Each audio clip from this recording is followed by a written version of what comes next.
I've always done it, every thought, every feeling, every breath. And it's not just happening inside me, but in the field around me. Most people don't realize they're already manipulating energy. They just do it unconsciously, in a disjointed, unfocused, unaware way. As quantum physics experts point out, we're constantly influencing the energy around us. It's just a matter of how consciously we do it. And when I'm not aware of it, the results seem random, chaotic, unpredictable. But the moment I realize it, the moment I understand that the so-called outside world is just a mirror reflecting the vibrations I'm broadcasting, then life begins to change in a way that seems almost supernatural. That's the truth that most people miss. I am not separate from the energy I want to influence. I am immersed in it. I am an extension of the very field I am trying to form. In this field, it listens to me, not my words, not my efforts, but my state. It is a subconscious connection. It is an invisible current flowing under everything I think, say, and do. Stop for a second. Think about the last time something happened in my life that seemed like a coincidence, a perfectly timed encounter, an opportunity that came out of nowhere, or a moment when I just knew it was coming. These weren't coincidences. They were quantum events, waves in the field, responding to frequencies I was emitting, whether I was aware of it or not. But here's where it gets interesting. It's not my conscious mind that does the heavy lifting. It's my subconscious. My subconscious doesn't care what I say I want. It responds to what I truly believe, what I consistently feel, and what I generally expect. That's why affirmations without emotional backing often fail. As Niels Bohr, one of the founders of quantum theory, once said, "Everything we call real consists of things we cannot call real." This is why visualizations with doubt below collapse, because the subconscious connection is a backdoor to the field. And until I open that door, I am just decorating the porch. Quantum events are not magic tricks. They are the result of the interaction between my inner world and the quantum fabric of reality. Think of it this way. My thoughts send out signals. My emotions magnetize those signals. And my subconscious alignment determines the clarity of the transmission. Together, they either create interference, noise that cancels itself out, or coherence, a clear instruction to the field. The question is not whether I am manipulating energy. The question is how well I do it. Look around your life right now. The circumstances I live in, the relationships I surround myself with, the opportunities or lack thereof I experience, are all a perfect reflection of the signals I have been broadcasting up to this point. This is not a judgment, it is physics. And once I understand that, I'll stop blaming chance. I'll stop thinking I'm a victim of fate. I'll start to understand that I've been shaping my reality all along, just without a manual. But that's where most people freeze. They assume that means they have to micromanage every thought, every feeling, every action. It's exhausting. That's not how the field works.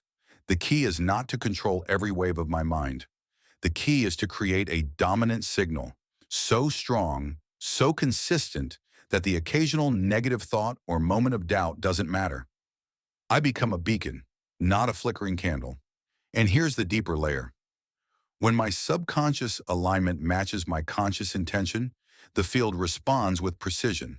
That is when I begin to see synchronicities multiply, possibilities accelerate, and quantum events unfold that defy logical explanation. It is not a matter of working harder. It is a matter of pure transmission. Most people live in contradiction. They say they want abundance, but they emanate lack. They crave love, but they project fear.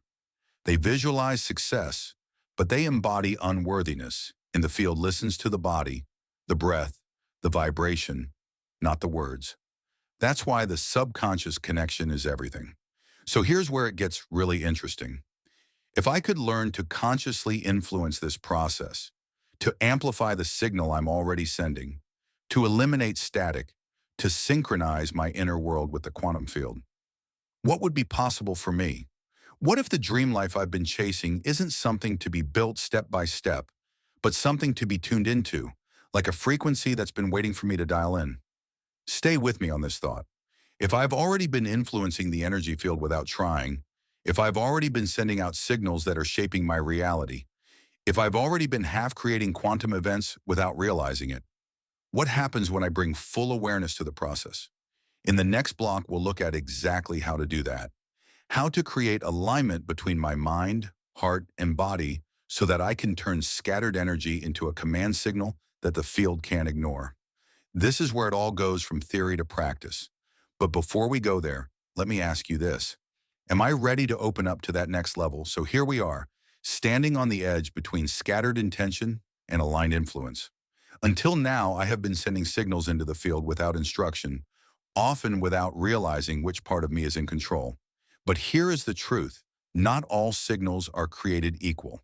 The power to truly manipulate energy and create quantum events is not in trying harder, but in aligning the systems within me so that my message into the field is unmistakable. This is where alignment comes in. You see, most people are walking around in energetic noise.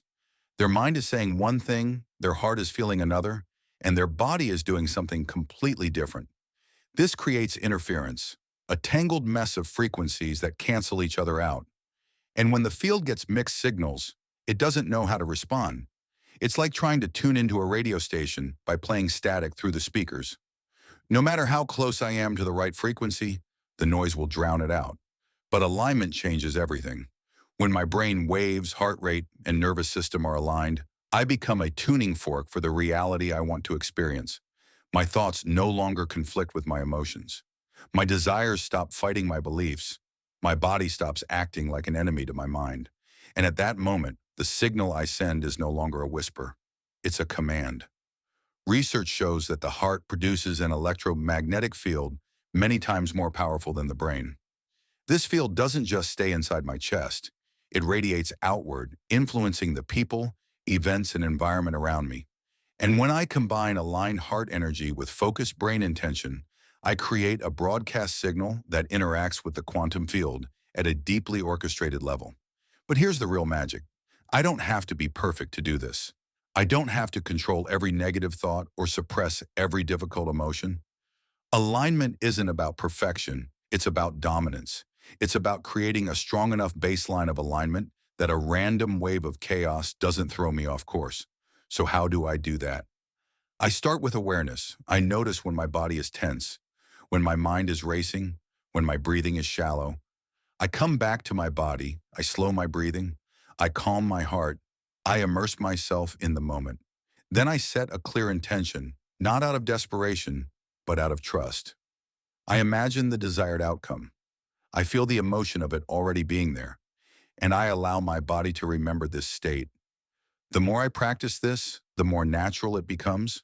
I stop chasing reality and start attracting it. People often ask, how long do I have to wait for results? The better question is, how long am I willing to practice alignment until it becomes who I am, not just something I do? Because when this alignment becomes my norm, the field will have no choice but to react. Now I want to stop here and invite you into something important. If this message resonates with you, if I start to feel that inner click, that sense of, this is what I've been missing, I invite you to subscribe to this channel.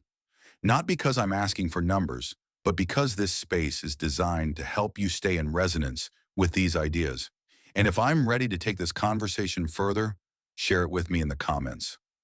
What area of my life do I feel most out of alignment with right now? This shouldn't be a confession or a weakness. Think of it as a door, a starting point, where transformation can begin. And when I name it, I begin to loosen its grip.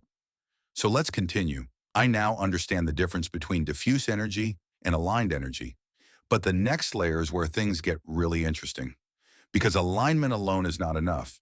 There is a deeper mechanism at play here, a dance between me and the field that determines whether my intentions will turn into actual events. I am going to discover the hidden architecture behind quantum manifestation, the mechanics of probability, expectation, and wave collapse. We are going to explore how small shifts within me ripple outward and reorganize the very fabric of my reality. Stay with me because we are going to uncover why some people experience quantum leaps and synchronicities effortlessly, while others feel stuck in the same loops no matter how hard they try. So now I know that alignment is my access point. But alignment alone is not enough. To truly influence the field, you need to understand the dance of probabilities. the invisible game that is happening beneath every moment of my life. Because here is the secret that most people miss. The universe does not grant my desires simply because I want it. It gives me what I'm conditioned to expect. Let me explain. In quantum physics, we talk about wave functions, possibilities that exist simultaneously until something forces them into a single outcome. At the subatomic level, reality is a shimmering soup of probabilities waiting to crystallize into form. But what causes the wave to collapse? What decides which version of reality becomes the one I experience? The observer. Not a passive observer, not someone who watches life from the sidelines, but an active observer. Someone whose focus, expectation, and faith act as a needle that weaves potential into form. And this is where most people get stuck. They practice their visualizations. They set their intentions. They repeat their affirmations. But underneath all of this, they carry an invisible script of doubt, fear, and limitation. They look at their bank account and expect lack. They look at their relationships and expect rejection. They look at their bodies and expect failure. And so the field obliges, not because it punishes them, but because it responds to a dominant signal. My conscious mind may say, I am rich. But if my subconscious is running the program, never enough, the field is listening to a deeper broadcast.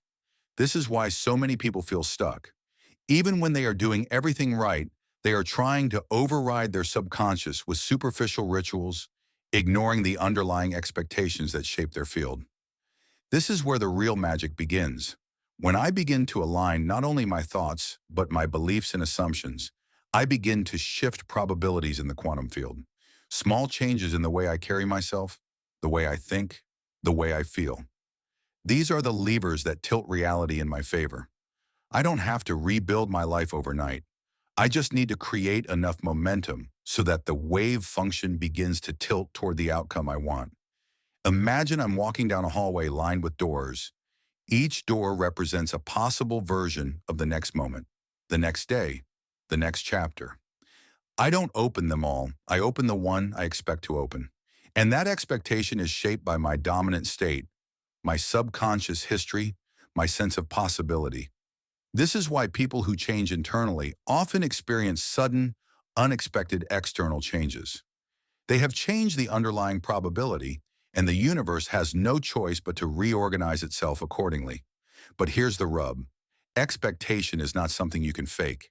I can't keep repeating, I'm rich, while secretly dreading my bills and expect the field to reward me. The field cannot be fooled by words. It listens to vibration. So the real work is to soften the grip of limiting assumptions, loosen the knots of resistance, and gradually train your body, mind, and heart to hold a new baseline of possibility. What does this look like in practice? It looks like noticing when I cower in fear and breathing through it instead of collapsing. It's like I catch myself expecting the worst and choose, if only for a moment, to imagine the best. It's like a rehearsal for success in my nervous system, not just in my mind. And over time, something changes. The probability field begins to reorganize. Events line up. Synchronicities occur. Doors I never knew existed swing open. Not because I forced the universe to submit, but because I became a clear enough signal for the version of reality I wanted to live in. Now let's stop here. Do I feel what's happening inside me? Do I feel the places where my old expectations have been silently shaping my life without my permission? Good. This awareness is the door. Because what we're going to explore next is the paradox at the heart of it all. The reason so many people sabotage their own manifestation efforts without realizing it. This is the missing piece that turns isolated attempts at change into deep, lasting shifts. What if I told you that the real key is in control, it's surrender? Stay with me, because in the next part we'll uncover why letting go paradoxically gives me more influence over the field than trying to dominate it ever could. Let's move on. Most people here have it backwards. We've been taught to rush, to push, to force our way into the life we want, and while this may produce results in the material world, it creates friction when I apply it to the quantum field. Why? Because the field does not respond to force. It responds to alignment, and alignment often feels like surrender. Now let me be clear, surrender is not resignation. It is not giving up on what I want. It is not passivity or laziness. True surrender is releasing the need to micromanage how my desires manifest. It is trusting the intelligence of the field to organize the details while I hold the frequency of my outcome. Think of it as planting a seed. I don't pull it out of the ground every day to see if it grows. I tend the soil, I water it, I trust the process. And the paradox is that the less I interfere with the anxious, clinging energy, the faster things blossom. When I surrender, I stop sending mixed signals. I stop saying, I trust, while secretly obsessing over the outcome. I stop pretending to let go while energetically clinging. And when I do let go of control, the subconscious connection, the back door to the field, opens wider than ever. This is the art of surrendered influence. This is what most people miss. My subconscious cannot be forced into alignment. I cannot force myself into coherence, but I can invite it. I can create conditions in which my nervous system relaxes, in which my breathing deepens, in which my heart softens, and in which my energy stops vibrating in despair. When I do this, something magical happens. I stop being a seeker and become a signal. I stop chasing and start attracting. I stop trying to manifest and become the embodiment of what I desire, and the field. It listens, it reorganizes, it delivers. Not as a reward, but as a mirror. There is a deep trust woven into the heart of quantum creation. It is a trust that says, if I align, the universe will align. If I manifest, reality will change. If I become, the world will reflect. But here is the problem. Surrender seems unnatural to a mind trained in control. We want deadlines, guarantees, proof. We want to know when and how things will happen.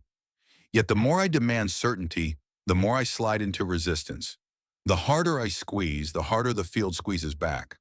So the work becomes paradoxical. I set an intention, I align the vibration, and then I let go. I stop micromanaging deadlines. I stop panicking over details. I stop cringing every time reality tests me. And that, ironically, gives me more power than I ever had trying to micromanage every step. People often ask me, how do I know if I've given up or just given up? The answer is simple. Surrender feels open. Resignation feels heavy. Surrender feels light in the body. Resignation feels like a collapse. Surrender leaves me open to possibilities. Resignation closes the door to magic. So here's what I want me to reflect on as we prepare to close this cycle. Where am I still trying to force circumstances into my life? Where am I clenching so tightly that the energy can't move? And what would it feel like to just experiment with softening my grip and trusting the process? Because here's the truth that most people never hear. The universe is designed to maintain alignment. The field wants to align with me. Life is biased toward evolution, expansion, creation. When I step out of the way, I am not giving up my power. I am stepping into a deeper flow of it. And now, as we move into the final section, we will bring it all together. We have explored the subconscious connection. We have looked at alignment. We have understood the mechanics of probability and wave collapse. We have unpacked the paradox of surrender. But none of this matters if I don't embody it. In the next section, we will explore what it means to live as a signal, not just occasionally, not just when I meditate or visualize, but as my default state. This is where I stop trying to create quantum events and start becoming a quantum event. We're almost there. Am I ready to integrate all of this into how I move through life? Let's move on. Now I understand, I'm not here to learn how to control energy. I'm here to become it. Because energy responds to energy. The field responds to the signal. In quantum events, they don't come to those who chase. They come to those who conform. When I walk through life as a signal, embodied, aligned, surrendered, the field doesn't waver. It organizes itself around me. Circumstances rearrange. Deadlines shift. People come in. Doors open. Not because I forced it, not because I deserved it, but because I finally stopped pretending that I was separate from the flow that had always flowed through me. That's what it means to live as a quantum event. Not as a theory, not as a practice I visit once a day during meditation, but as a basic state, a way of being that says, I know who I am. I know what I'm aligned with. I know that I have come to signal this world. I stop doubting. I stop asking for permission. I stop waiting for proof before I believe. Because belief is proof. Identity is the engine. Vibration is the invitation. I do not create from lack. I do not visualize from fear. I do not manifest from maybe. I radiate. And what I emit becomes inevitable. Let's ground that for a moment. Living as a signal doesn't mean I never stagger. It doesn't mean I never feel doubt, disappointment, sadness. It means these states no longer dominate. They don't define my vibration. They pass by, but they don't take root. I know who I am underneath them, and that's what the field responds to. Think of yourself as a lighthouse. It's not chasing ships. It's just standing tall, anchored in its own frequency, sending a signal through the storm. That's my job. That's the practice. Not to control the waves, but to become a steady light in the midst of them. When I live like that, something changes. People around me feel it. They don't know why, but they feel safer around me, inspired, activated. Opportunities start to appear out of nowhere. Synchronicities become every day. The right words come to me at the right time. I will begin to feel that life is responding to me, not reacting, not resisting, not holding back, but listening, and reflects the energy I am now carrying. And I will realize something even more powerful. I have always been this. I just forgot. I forgot that my subconscious is not a repository of trauma. It is a transmission tower of vibrations. I forgot that coherence is not just a nice concept. It is a switch that turns on my reality. I forgot that letting go is not surrender. It is stepping aside so that the field can do what it already knows how to do. I forgot that my very presence is a signal. And now I remember. So what happens now? I walk differently now. I breathe differently. I speak as one who does not ask reality to change, but invites it into alignment with what is already true. I'm not trying to be anything anymore. I'm remembering that I already am this. Paul doesn't need my efforts. He needs my signal. And if I take nothing else from this video, let it be this. The version of me that lives the life I dream of is not somewhere else. It's not in the future. It's not on the other side of endless healing or hustling or earning. This version is in the field right now, intertwined with me, waiting for me to stop pretending I am not already connected. So the real question becomes, will I choose to tune into it fully, unapologetically, and consistently until it feels like the most natural thing in the world? Because when I do, the quantum will respond. Leave a word in the comments that describes my next shift. It could be trust, flow, release, or whatever feels right. Your word becomes part of your signal.